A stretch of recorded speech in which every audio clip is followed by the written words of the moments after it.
So, இன்னைக்கு நம்ம என்ன பார்க்க போறோம் அப்படின்னா, ஒரு வெப்சைட்ட எப்படி பிளான் பண்றது? அதுக்கப்புறம் டிசைன் பண்றது அப்படின்னு பார்க்க போறோம். ஓகேவா? ஸோ, இந்த கிளாஸ்க்கு போறதுக்கு முன்னாடியே ஒரு முக்கியமான ஒரு டிஸ்க்ளைமர நான் உங்களுக்கு குடுத்துக்கிறேன். என்ன டிஸ்க்ளைமர் அப்படின்னு சொன்னா, கண்டிப்பா இந்த இதுலருந்து நெறைய நீங்க கத்துக்கலாம். ஆனா, இத முடிச்ச உடனே நீங்க என்ன பண்ண முடியாது? வெப்சைட்ட வந்து நீங்களா உருவாக்க முடியாது. அதான் முன்னாடியே சொல்லியிருக்கேன். ஏன்னா, இந்த லெசன் நேம் வந்து கொஞ்சம் மிஸ்லீடிங்கா இருக்கலாம். ஆ ஆனா, இந்த வெப்சைட் நீங்க படிச்ச பிறகு, வெப்சைட்னா என்ன? வெப்சைட்ட வந்து நம்ம அட்லீஸ்ட் நம்ம வந்து டிசைன் பண்ண முடியாட்டியும், நம்ம டிசைன் பண்றவர்ட்ட குடுக்கும்போது, இப்போ ஒரு வீடு கட்டுறோம். வீடு கட்டுக்கும்போது நம்ம அந்த சிவில் இன்ஜினியரிங் அளவுக்கு நம்ம நாலேட்ஜ் இல்லாட்டியும், அந்த வீடுனா எப்படி இருக்கும்? என்ன சைஸ்ல இருக்கணும்? அந்த வீட்ல வந்து கிச்சன் எங்க இருக்கணும்? ஆ ஹால் எங்க இருக்கணும்? பாத்ரூம் எங்க இருக்கணும்? எவ்வளோ செலவாகும்? இந்த வீடு என்ன மெட்டீரியல் யூஸ் பண்ணணும்? அப்படிங்கிற பேசிக் நாலேட்ஜாவது நமக்கு இருக்கணும். அப்பதான் வந்து வீடு கட்டப் போறோம் நம்ம.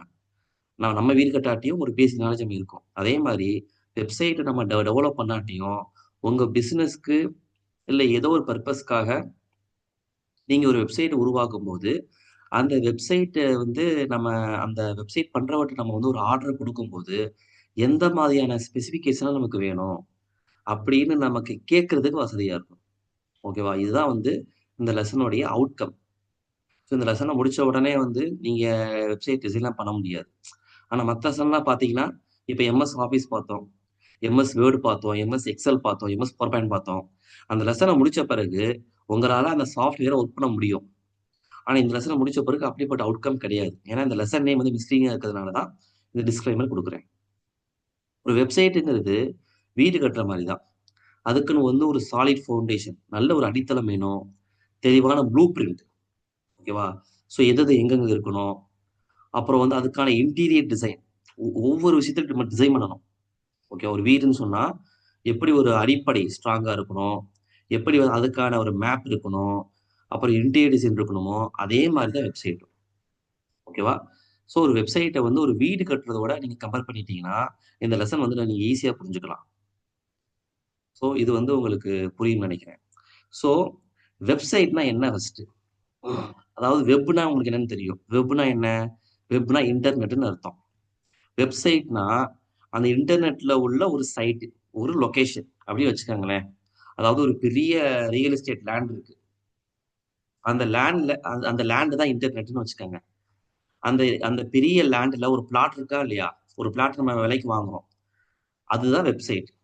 ஸோ பெரிய இன்டர்நெட்ல, ஒரு பெரிய வெப்ல உலகம் முழுக்க கனெக்ட் ஆயிருக்க இன்டர்நெட்ல, ஒரு வெப்ல ஒரு சைட் தான் வெப்சைட். ஸோ வெப்சைட்னா டெக்னிக்கலா என்ன மீனிங் பார்த்தீங்கன்னா, a collection of HTML documents. அதாவது வெப்சைட்ட வந்து எப்படி நம்ம எழுதுறோம்னு சொன்னா, ஒவ்வொன்னுக்கும் ஒரு புரோகிராமிங் லாங்குவேஜ் இருக்கு. HTMLங்கிற புரோகிராமிங் லாங்குவேஜ்ல எழுதப்பட்ட ஒரு டாக்குமெண்ட் தான் வெப்சைட். அது ஒரு ஸ்பெசிஃபிக் பர்ப்பஸ்க்கு இருக்கலாம். ஆ இப்போ வந்து காமர்ஸ் வெப்சைட்டா இருந்தா, ஏதாவது ஒரு பொருளையோ, இல்ல ஏதாவது விக்கிறதா இருக்கலாம். இல்ல எஜுகேட் பண்றதா இருக்கலாம். இல்ல என்டர்டெயின் பண்றதா இருக்கலாம். எதுக்கா வேணா இருக்கலாம். சரிங்களா? ஸோ ஒரு வெப்சைட் உடைய சக்சஸ வந்து எப்படி மெஷர் பண்றதுன்னு பார்த்தீங்கன்னா, டிராஃபிக் எத்தன பேர் இந்த வெப்சைட்டுக்கு வர்றாங்க? யூசபிலிட்டி எவ்வளோ ஈஸியா வந்து அவங்களால இன்ஃபர்மேஷன வந்து நம்மள்ட்ட இருந்து இன்ஃபர்மேஷன் எடுக்க முடியுது. அந்த டிராஃபிக் அண்ட் யூசபிலிட்டிய பேஸ் பண்ணி தான் ஒரு வெப்சைட் உடைய சக்சஸ நம்ம மெஷர் பண்ண முடியும். ஓகேவா? ஸோ இதுதான் வந்து வெப்சைட்க்கான டெஃபினிஷன். ஸோ வெப்சைட்ல 2 விதமான வெப்சைட் இருக்குமா? ஒண்ணு ஸ்டாட்டிக் வெப்சைட்ங்கிறாங்க. இன்னொன்னு டைனமிக் வெப்சைட்ங்கிறாங்க. ஸோ இப்ப நீங்க வெப்சைட் ஆர்டர் பண்றீங்கன்னா, ஃபர்ஸ்ட்டு உங்களுக்கு என்ன தெரியணும்னா, ஃபர்ஸ்ட்டு வெப்சைட் என்னன்னு தெரியணும். வெப்சைட்னா என்ன? நெறைய தகவல்கள் அடங்கியிருக்கிற ஒரு HTML டாக்குமெண்ட். ஓகேவா? அந்த HTML டாக்குமெண்ட்ல டெக்ஸ்ட்டா இருக்கலாம், இல்ல வீடியோவா இருக்கலாம், இல்ல ஆடியோவா இருக்கலாம், இல்ல இமேஜஸா இருக்கலாம், கிராஃபிக்கா இருக்கலாம், எது வேணா இருக்கலாம். ஒரு தகவல நீங்க வந்து மக்களுக்கு சொல்றீங்க. அந்த தகவல வந்து சொல்லும்போது, எந்த மாதிரியான வெப்சைட் தேவைப்படுது? அப்படின்னு நீங்க பார்க்கும்போது, ஸ்டாட்டிக் வெப்சைட் தேவையா? டைனமிக் வெப்சைட் தேவையா? ஸ்டாட்டிக் வெப்சைட்னா ஃபிக்ஸ்டு கன்டென்ட். கன்டென்ட்ட வந்து நீங்க ஃபிக்ஸ் பண்ணிட்டீங்க. அத வந்து நீங்க டெய்லி மாத்திட்டு இருக்க முடியாது. ஓகேவா? எப்பயாவது ரேரா நம்ம என்ன பண்ணலாம்? சேஞ்ச் பண்ணலாம். இதான் ஸ்டாட்டிக் வெப்சைட். இப்போ வந்து ஒரு பொருள் நீங்க விற்க போறீங்கன்னு வைங்களேன். இப்போ ஒரே ஒரு பொருள தான் நீங்க விற்க போறீங்க. அந்த ஒரு பொருளுக்கான எல்லாமே சேம் தான். அப்ப அதுக்கு வந்து நீங்க டைனமிக் வெப்சைட் நீங்க போகவே தேவையில்ல. அதுக்கு ஸ்டாட்டிக் வெப்சைட்டே போதும். இப்ப டைனமிக் வெப்சைட்னா நீங்க ஒரு பெரிய கடை வச்சிருக்கீங்க. நெறைய பொருள் வருது, நெறைய பொருள் போகுது. அப்டேட் பண்ணிட்டே இருக்கணும். அதுக்கு நீங்க டைனமிக் வெப்சைட் தேவைப்படும். ஓகேவா? ஸோ ஸ்டாட்டிக் வெப்சைட்னா என்ன? டைனமிக் வெப்சைட்னா என்ன? அப்படின்னு நம்ம 2 விதமான வெப்சைட்ட பார்த்தோம். உங்க பிசினஸ்க்கு இல்ல உங்க பர்ப்பஸ்க்கு என்ன தேவையோ, அந்த மாரி வெப்சைட் நம்ம யூஸ் பண்ணிக்கலாம். ஓகே. இப்போ வந்து வெப்சைட் நம்ம வந்து பில்ட் பண்ணும்போது, ஃபர்ஸ்ட் என்ன பண்ணணும்னா, பிளான் பண்ணணும். அதாவது ஒரு அழகான ஒரு பழமொழி இருக்கு. "If you fail to plan, you plan to fail." அதாவது நீங்க வந்து பிளான் பண்ண ஃபெயில் ஆயிட்டீங்கன்னா, நீங்க ஃபெயில் ஆறதுக்கு தான் நீங்க பிளான் பண்றீங்க. அப்படிங்கிற பழமொழி. அதே மாரி தான் ஒரு வீடு கட்டுறீங்க. ஒரு வீட கட்டும்போது, பிளான் பண்ணாம வீடு கட்டுறீங்க. அப்ப என்ன ஆகும்? அது பாத்ரூம் இருக்க இடத்துல கிச்சன் இருக்கும். இப்ப ஹால் இருக்க இடத்துல பெட்ரூம் இருக்கும். ஸோ பிரைவசி இருக்காது.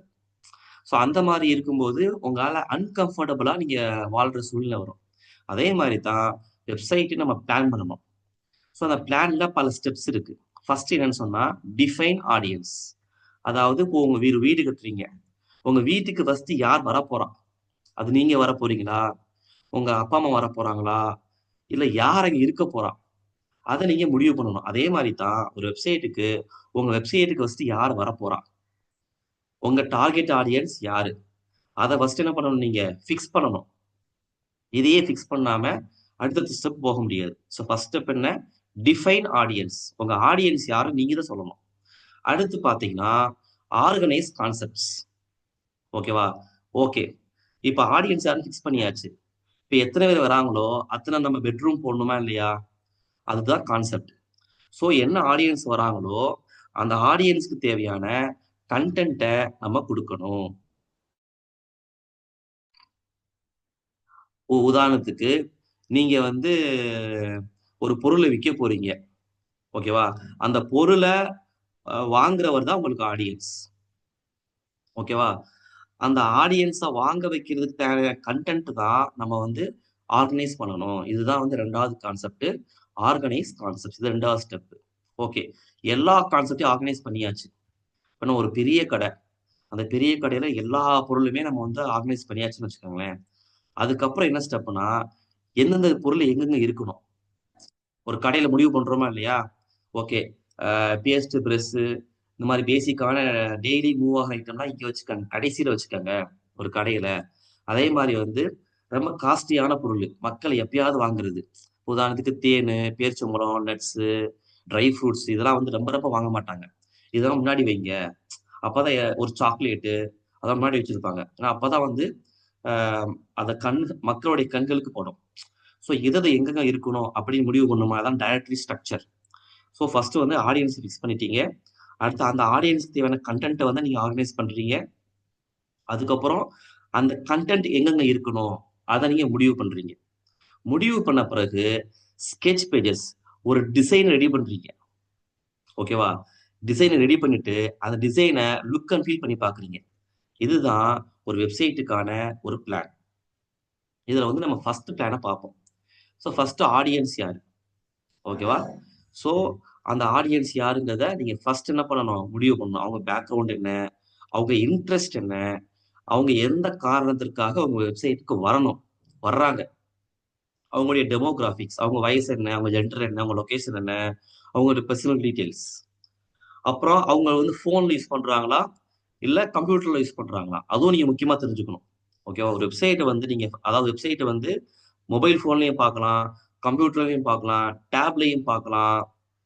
ஆ இ அதாவது சம்டைம்ஸ் வந்து இன்டர்நெட் இப்ப கிராமப்புறங்கள்லேருந்து வரதா இருந்தா, அவங்க இன்டர்நெட் ரொம்ப ஸ்லோவா இருக்கலாம். ஃபர்ஸ்ட் வந்து அவங்களுக்கு என்னென்ன விதமான டெக்னாலஜி இருக்கு? என்ன விதமான டிவைஸ் இருக்கு? இது எல்லாத்தையும் நீங்க என்ன பண்ணணும்? தெளிவா ஃபிக்ஸ் பண்ணணும். தெளிவா ஃபிக்ஸ் பண்ண பிறகு தான், நீங்க 2வது ஸ்டெப்புக்கே போகணும். ஓகே. நம்ம வந்து ஆடியன்ஸ் யாருன்னு முடிவு பண்ணியாச்சு. அந்த ஆடியன்ஸ்க்கு தேவையான மெட்டீரியல நம்ம கலெக்ட் பண்ணணும். கலெக்ட் பண்ணும்போது, நமக்கு கோல் ரொம்ப முக்கியம். அந்த ஆடியன்ஸ்க்கு நீங்க இன்ஃபார்ம் பண்ண போறீங்களா? ஏதாவது ஒரு தகவல ஜஸ்ட் இன்ஃபர்மேஷன் ஒரு அவேர்னஸ்க்காக நான் வந்து இந்த கன்டென்ட்ட வச்சிருக்கேன் அப்படின்னு சொல்றதா இருந்தீங்கன்னா, அது ஒரு பர்ப்பஸ். இல்லாட்டி ப்ரமோட் பண்ண போறீங்களா? இல்ல ஏதாவது ஒரு பொருளையோ, ஏதாவது ஒரு விஷயத்தையோ, அத மக்கள் மத்தியில ஒரு பிரபலமாக்கணும் அப்படின்னு ஆசைப்படுறீங்களா? எஜுகேட். அத பத்தி ஒரு கல்விய நீங்க குடுக்குறீங்களா? என்டர்டெயின். சும்மா நீங்க மக்கள வந்து மகிழ்விக்கணும் அப்படிங்கிறதுக்காக இந்த தகவல வச்சிருக்கிறீங்களா?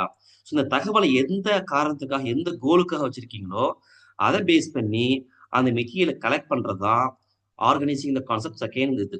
ஓகேவா? ஸோ அடுத்து பார்த்தீங்கன்னா, 3ர்ட்னா ஓகே. எல்லா தகவலும் கிடைச்சிருச்சுங்க. இந்த தகவல்லாம் எங்கெங்க எந்தெந்த இடத்துல இருக்கணும். ஓகேவா? அதாவது இது வந்து ஒரு பில்டிங் உடைய ஸ்டீல் ஃப்ரேம் மாரி. ஸ்டீல் ஃப்ரேம் வந்து எப்படி வந்து ஒரு பில்டிங்க வந்து ஒரே இடத்துல ஆ இப்ப பாருங்க கரெக்ட்டா அந்த ஒரு ஸ்டீல் ஃப்ரேம் வந்து எல்லா பில்டிங்கையும் ஹோல்டு பண்ணி வைக்குதா இல்லையா? ஒரே இடத்துல. அதே மாரி தான் இமேஜஸ் எங்க இருக்கணும், வீடியோஸ் எங்க இருக்கணும், ஆடியோஸ் எங்க இருக்கணும், எல்லாத்தையுமே வந்து ஒரு ஹோல்டு பண்ணி வைக்கணும். அதான் டைரக்டரி ஸ்ட்ரக்சர். அதாவது ஒரு ஒரு ஒரு இது வந்து ஆர்கனைஸ்டா இருக்குன்னு சொல்றாங்க. ஆர்கனைஸ்ட்னா ஓகே. இப்போ வந்து ஒரு பொருள வாங்க போறீங்க. இப்ப உதாரணத்துக்கு பார்த்தீங்கன்னா, ஆ பலசரக்கு ஜாமான்னு வச்சுக்கோமே. பலசரக்கு ஜாமான்ங்கு கீழ பல ஐட்டம் இருக்கணும். பலசரக்கு ஜாமான்க்கு கீழ காய்கறி இருந்துச்சுன்னா, அது வந்து டிஸார்கனைஸ்ட். ஓகேவா? அது வந்து சம்மந்தமே இல்லாம இருக்குன்னு அர்த்தம். பலசரக்கு ஜாமான் கீழ பலசரக்கு ஐட்டம் தான் இருக்கும். அது மாரி காய்கறி ஜாமான் போடுறீங்க. காய்கறி ஜாமான்ங்கிறது கீழ காய்கறி ஐட்டம் தான் இருக்கணும். அதே மாரி வந்து மீட்டுங்கிற இடத்துல வந்து பலசர ஜாமான் இருக்கக்கூடாது. மீட்டுங்கிற இடத்துல வந்து அந்த மாரி வந்து நீங்க கரெக்ட்டா ஆர்கனைஸ்டா நீங்க பண்ணிட்டீங்கன்னா, அதுதான் டைரக்டரி ஸ்ட்ரக்சர். அதுதான் வந்து எல்லா இன்ஃபர்மேஷனையும் கரெக்ட்டா ஹோல்டு பண்ணி வைக்கும். ஓகேவா? இதுதான் வந்து 3 ஸ்டெப். ஸோ அடுத்து பார்த்தீங்கன்னா, ஓகே எல்லாமே முடிச்சாச்சு. நீங்க டிசைன் பண்ணணும். எப்படி டிசைன் பண்ணணும்? இதுதான் என்னுடைய ஹோம் பேஜ். இந்த ஹோம் பேஜுக்குள்ள வந்து என்ன பத்தி இருக்கணும். எனக்கு புடிச்சது இருக்கணும். அப்புறம் என்னோட ஃபேமிலிய பத்தி இருக்கணும். அப்படின்னு நீங்க தெளிவா வந்து நீங்க ஒரு டிசைன் பண்றீங்க. ஒரு ப்ளூ பிரிண்ட் பண்றீங்க. ஓகேவா? அடுத்து வந்து வெப்சைட்னா என்ன இருக்குன்னு பார்த்தீங்கன்னா, இங்க பாருங்க. இங்க வந்து லோகோ இருக்கும். ஓகேவா? உங்களுடைய பிராண்டோடைய லோகோ இருக்கணும். அதுக்கப்புறம் இங்க வந்து நம்ம செர்ச் பண்ணலாம். உங்க கடையில என்னென்ன இருக்கோ, எது வேணா செர்ச் பண்ணலாம். எல்லாமே தேடி எடுக்க முடியாது. இதுதான் இதத்தான் வந்து செர்ச் பார்ன்னு சொல்றாங்க. ஓகேவா? அப்புறம் இங்க வந்து நேவிகேஷன் பார். நேவிகேஷன் பார்ல என்னென்ன மெனு இருக்கோ இருக்கும். பலசரக்கு ஜாமானு, காய்கறி ஜாமானு, கறி, அப்புறம் ஸ்டேஷனரி ஐட்டம் இந்த மாரி நீங்க பிரிச்சுக்கலாம். நேவிகேஷன் பார்ல. ஓகேவா? இதுக்குள்ள எல்லாமே இருக்கணும். இதுதான் வந்து 4த் ஒன் தான் என்னன்னா, ஹீரோ இமேஜ்ன்னு சொல்றாங்க. அதாவது வெப்சைட்டுக்கு வந்த உடனே ஃபர்ஸ்ட் நீங்க எந்த இமேஜ காமிக்கணும். அது வந்து இங்க இருக்கணும். 4த் ஒன்ல. ஓகேவா? 5த் பார்த்தீங்கன்னா, அபௌட் செக்ஷன்ல உங்கள பத்தி, உங்க கம்பெனிய பத்தி, நீங்க என்ன பர்ப்பஸ்க்காக வச்சிருக்கீங்க அப்படிங்கிறத நீங்க இருக்கணும். ஸோ 6வது பார்த்தீங்கன்னா, ஃபீட்பேக். உங்களுக்கு ஏதாவது இந்த கஸ்டமர்ஸ்க்கு ஏதாவது வந்து ப்ராப்ளம்ஸ்னா, இல்ல அவங்க உங்கள பத்தி நல்ல விஷயம் சொல்லணும்னு சொன்னா, இந்த ஃபீட்பேக் லிங்க்ல அவங்க கொரிஜெக்ஷன் பண்ணிக்கலாம். ஸோ கீழ பார்த்தீங்கன்னா, உங்க கம்பெனி நேமு, அ உங்க சோசியல் மீடியா லிங்க்கு இதெல்லாம் நீங்க வச்சுக்கலாம். உங்க கான்டாக்ட் நம்பர் எல்லாமே இதுல போட்டுக்கலாம். ஓகேவா?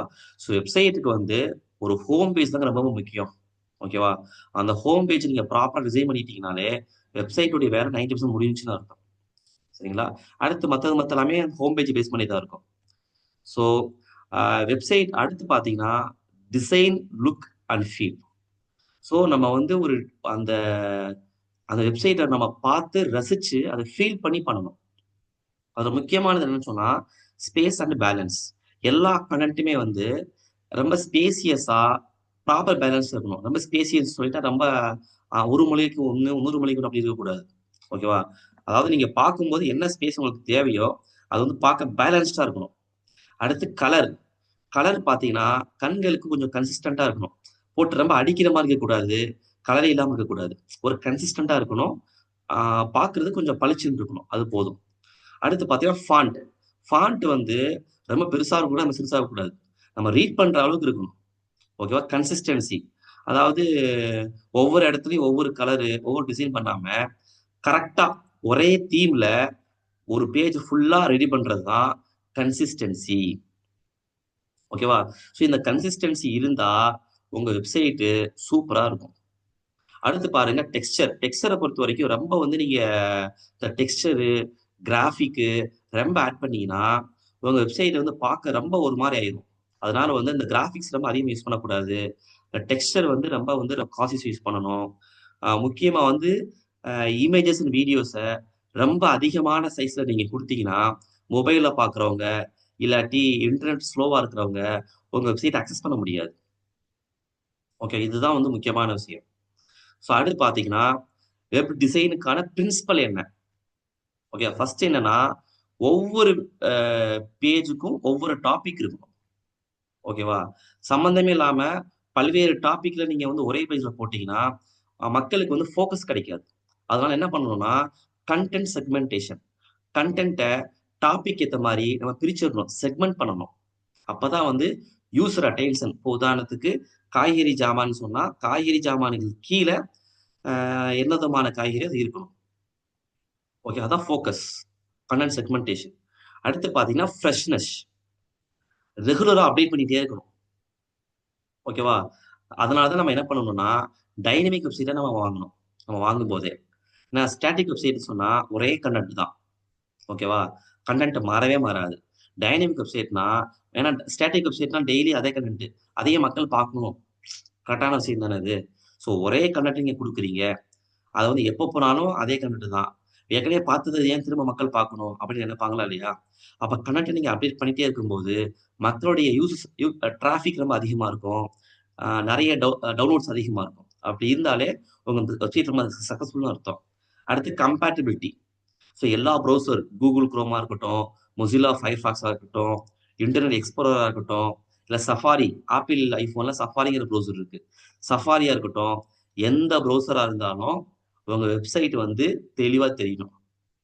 அது ஃபோன்ல யூஸ் பண்ணலாம், டேப்ல யூஸ் பண்ணலாம், லேப்டாப்ல யூஸ் பண்ணலாம், பிசில யூஸ் பண்ணலாம். எதுவாக இருந்தாலும் தெளிவாக வெப்சைட் தெரிய வேண்டும்.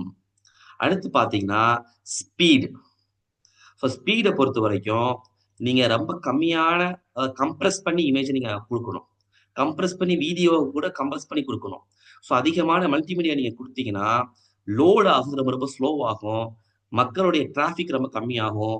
யூசபிலிட்டியும் ரொம்ப ரொம்ப கஷ்டமா இருக்கும். அப்ப வெப்சைட்டுடைய சக்சஸ் வந்து இது டிசைன பேஸ் பண்ணி தான் இருக்கு. ஸோ இதுதான் வந்து வெப்சைட்ட டிசைன் பண்றது.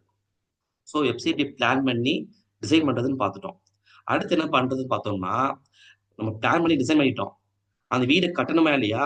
அதே மாரி ஒரு வெப்சைட்ட நான் வந்து ஒரு இடத்துல நம்ம பில்ட் பண்ணணும்.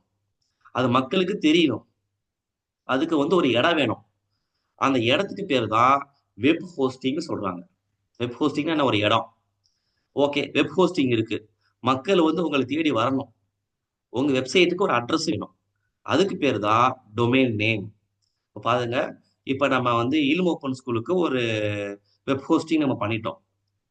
அதோடைய அட்ரஸ் என்னன்னு பார்த்தீங்கன்னா, டொமைன் நேம் என்னன்னு பார்த்தீங்கன்னா, www.ilmopenSchool.com அப்படி நீங்க போட்டுட்டீங்கன்னா, அந்த டொமைன் நேம நீங்க போட்டீங்கன்னா, அந்த அட்ரஸ் தேடி மக்கள் வருவாங்க. அப்படி நீங்க புரிஞ்சுக்கணும். சரிங்களா? வெப் ஹோஸ்டிங்னா என்ன? ஒரு இடம். டொமைன் நேம்னா என்ன? அட்ரஸ்.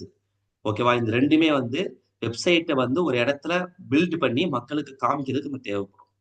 உதாரணத்துக்கு பாருங்க, அ HTTP www.example.com இந்த .comங்கிற இடத்துல எதுவா வேணா இருக்கலாம். ஓகேவா? .comனா கமர்ஷியல்னு அர்த்தம். .edu, .acன்னு சொன்னா எஜுகேஷன் ஆர் அகாடமிக்ன்னு அர்த்தம். .net அப்படின்னு சொன்னா நெட்வொர்க் இன்ஃப்ராஸ்ட்ரக்சர்ன்னு அர்த்தம். .orgன்னு சொன்னா ஒரு ஆர்கனைசேஷன், ஒரு நான் ப்ராஃபிட் ஆர்கனைசேஷன் அர்த்தம். .in சொன்னா இந்தியால உள்ள வெப்சைட்ன்னு அர்த்தம். இந்த மாரி நீங்க எத வேணா சூஸ் பண்ணிக்கலாம் நீங்க. ஸோ வெப்சைட் உடைய நேம வந்து நம்ம அந்த .com, .in இருக்குல்ல, அதெல்லாம் நம்ம வந்து ரெஜிஸ்டர் பண்ணணும். நம்ம கவர்மெண்ட்லயும் பார்த்தீங்கன்னா, என்ஐசி அப்படிங்கிற ஆர்கனைசேஷன் இருக்கு. அப்புறம் எர்னெட்ன்னு சொல்லிட்டு ஆர்கனைசேஷன் இருக்கு. இந்த வெப்சைட்ல வந்து நம்ம என்ன பண்ணலாம், அந்த ரெஜிஸ்டர் பண்ணி அந்த காசு குடுத்து வாங்கிக்கலாம். இல்லன்னா பிரைவேட்டா பார்த்தீங்கன்னா, GoDaddy இருக்கு. நெறைய வெப்சைட் இருக்கு. நீங்க வந்து வெப்சைட் உடைய நேம வந்து காசு குடுத்து கவர்மெண்ட்லயும் வாங்கிக்கலாம், பிரைவேட்ல வாங்கிக்கலாம்.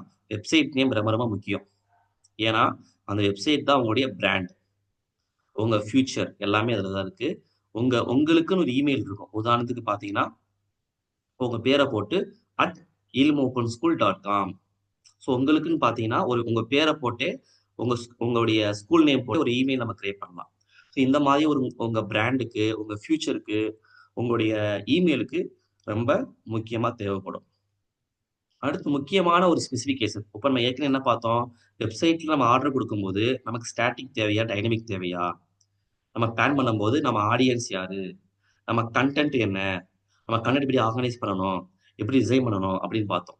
டிசைன் பண்ணும்போதே பார்த்தீங்கன்னா, நம்ம ஆடியன்ஸ் யாருன்னு பார்த்தா தான் டிசைன் பண்ண முடியும். அதாவது இப்ப நீங்க ஒரு லாயர் ஒரு லீகலா வந்து ஒரு லாயருக்கு வந்து இல்ல ஒரு ஒரு காலேஜ் ஒரு பெரிய காலேஜுக்கு நீங்க பண்ணும்போது, ரொம்ப ப்ரொஃபஷனலா, நீட்டா பண்ணணும். ஒரு பெரிய மக்கள் பார்க்குற மாரி ரொம்ப ப்ரொஃபஷனலா ஃபாண்ட் ரொம்ப கிளியரா இருக்கணும். அதே குழந்தைகளுக்கு பண்ணும்போது, ஒரு குழந்தைகளுக்கு ஒரு கிட்ஸுக்கு நீங்க ஒரு வெப்சைட் பண்ணும்போது, அது ரொம்ப கலர்ஃபுல்லா, ஃபாண்ட் வந்து ப்ரொஃபஷனலா இருக்கணும்னு அவசியம் இல்ல.